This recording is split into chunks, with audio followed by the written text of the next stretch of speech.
因为无了解，产生着误解，最后却变做是一种伤害。根据着这身心障碍者权益保障法的规定，有一定规模以上民间企业就要聘请身心障碍员工超过1%。不过，台北市劳动力中建运用处就表示，真侪企业因为对障碍者有误解，无啥有意愿请障碍者做员工，因甘愿纳钱给政府。台北市劳动局打算伫咧10月底举办无限影展，以国内外电影，互大家了解到这障碍者议题，消除对因的歧视。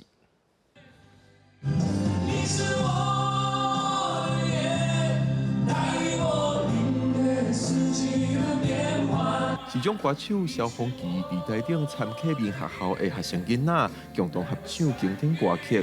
虽然萧煌奇15岁开始失明，生活有较无方便，但是这并无阻挡萧煌奇挑战家己。亲像萧煌奇每年就要参加世界壮年运动会的柔道项目。已经报名了，就是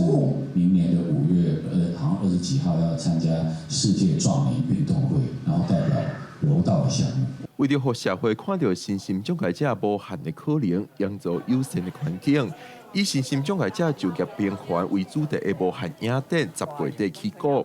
台北市劳动力中建运用处表示，希望透过影像消除社会对因的歧视，让障碍者有勇气走入工会场。有一大部分的企业，他们可能因为不了解身心障碍者，他们依法应该要去禁用这些身障者的部分，但是他们可能一直没有开出这个缺来雇佣这些身障者。那我们也希望能够透过这样子的一个影响力，当然第一个部分，身障者愿意有求职就业的动机，然后另外一个部分是那个企业能够接纳。按照身心障碍者权益保障法的规定，一定规模以上的民营企业至少要雇佣总人数1%的身心障碍者。